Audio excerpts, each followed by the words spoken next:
Ethan! Dad! Stay behind me. Who's he? Ethan, meet your grandpa! That's Jaeger Clade? The one and only. Follow me.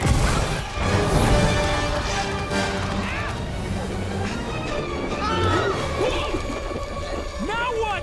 Jump!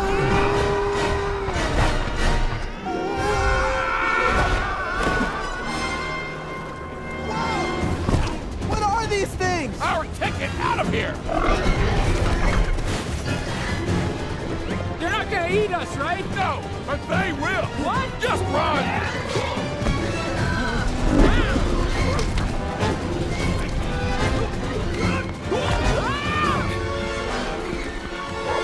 Dad! Come on, Searcher. Stop embarrassing me out here.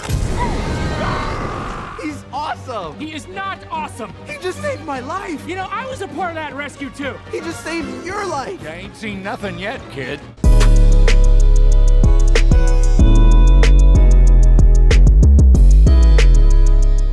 Hello, Roy. Hi. And Dawn, thank you so much for your time. I watched the movie yesterday. It was a delight for my eyes. I love it. I love it. I love it. Thank you. And I felt some like journey to the center of the earth. I saw some editing, like the swipes from Star Wars. Yeah.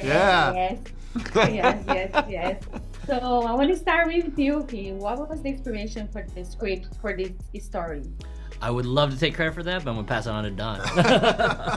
I guess I originated the idea early on, probably about a year before Quaid came on. And again, it was my kids. This is around 2018, 2017. I was thinking about them and what kind of world they're going to inherit. What kind of world did I inherit?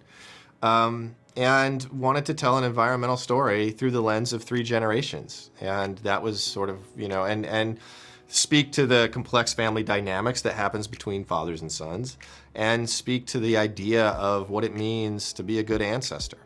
That's where we started. And then, coupled with a love of adventure stories from Jules Verne to Indiana Jones, and everything in between, and thought we could marry those ideas into a film, and then get this guy on board, and it had wings. Yeah, I think it wasn't that difficult to bring him on board, because it's such an amazing story, right? Yeah. Right? Yes.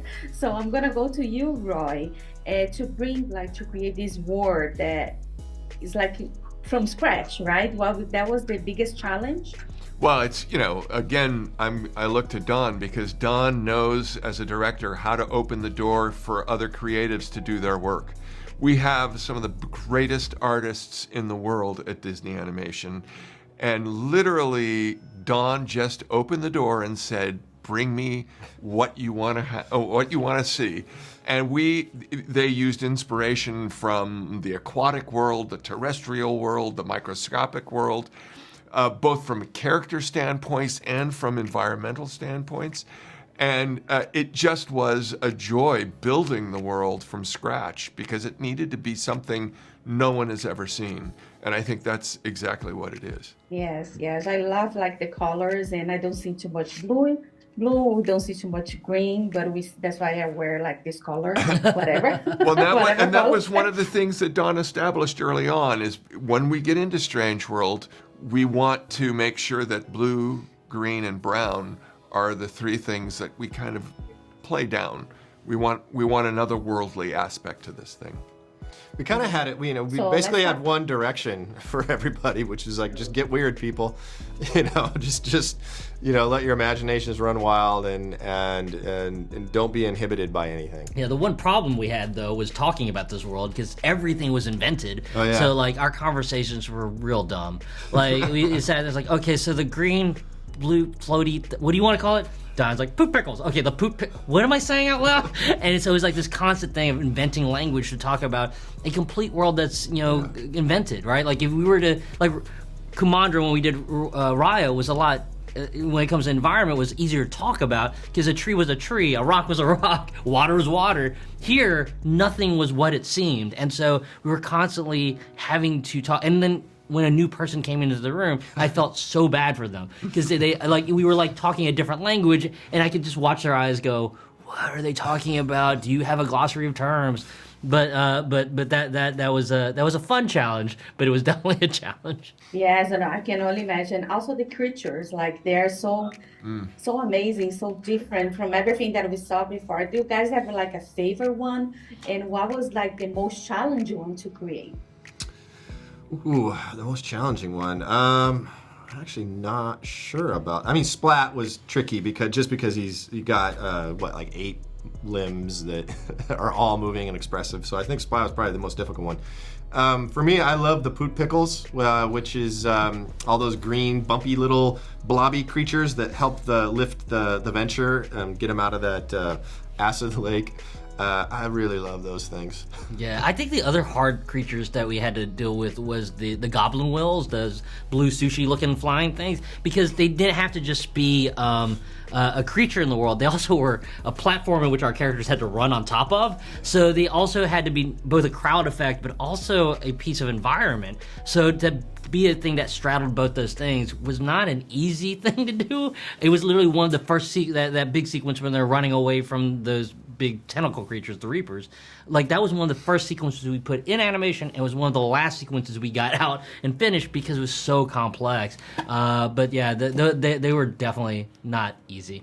And I love the slug bus. The slug bus is the bluish green creature that that Searcher kind of sinks into, and it's such an amazing invention, and the idea of it is so unique, and the idea that it kind of holds together even if you put your hand into it. It was kind of cool. Yeah, just to be clear, the person who named all these creatures, Slug Bus, Poot Pickles, is this guy right here, which makes these conversations so easy. This is a sample set of the weird conversations we had when we were making this film. Yeah. So I'm curious to know the one that drops the little creatures that heals the heart. What's the name of that? Transportosaurus is the name of it. The Transportosaurus, Okay. yeah. That's for me is my favorite one aside from Splat Yeah. because I feel The we lumbering. That one, exactly because fascinating because fact of was the function. Yeah, a fascinating fact. That one was based off of sausage. Yeah, that was Really? literally like someone came in with a piece of research, and their piece of research was sausage, and it's like, oh, what if the skin, like if you notice really closely, it looks like uncooked sausage, which is gross when you think about it, but it actually kind of created the shape language and the look and the texture of the character. Wow, that's amazing. I love that one because the function of healing, like it's for me, touch a lot my heart too. So the message that you guys wanna like send to kids and parents, what was like you guys wanna send to them, like they wanna take away from this movie? You can start with you, Roy. You know, I love animation storytelling. I think what is great is that it is cross-generational. People, from 4 to 104 can enjoy these films. I want them to walk away and just talk. I think there's so many wonderful things to talk about in terms of family, environment, just yourself. And I think everyone's going to see themselves in this film. So I just want them to go talk. A great film, you talk. So you and Queen and Dawn? I want kids to bully their parents into cosplaying these characters. Like I look forward to young kids running like, Grandpa, you're Jaeger, Mom, you're Meridian, Dad, you're Searcher. You gotta be this. Let's go chop off a leg off our dog. No, I'm kidding. But I want them to. I look forward to them playing pretend. And I was kidding about the chopping off the leg. Just to be clear. That went to a place, didn't it? Dark place. Sorry. I guess for me. Again, just wanting people to enjoy the ride of the film because I think it is a really fun ride, and those types of films that I grew up on, the Indiana Jones vibe, Journey to the Center of the Earth vibe. But ultimately, like I think if it could, we're not going to heal the environment overnight with a film. We know that, but if it could get people to be a little bit more deliberate with their decisions, and how we live. I think that would be a worthy goal. If we can get just a few people to think that, and maybe it can spread, because I think that's where we're at. It's amazing. I just want to thank you guys so much for your time. A lot of success, and I hope everybody loved the movie like I did. I thought it was like, oh my God, so beautiful. I was like, Oh, dry thank my you. eyes. Thank you. You so much. Thank you. Thank you. Thank you. Thank you so much. Bye-bye. Bye-bye. Ciao. If you like this video, don't forget to comment, to like, and subscribe to our channel right here.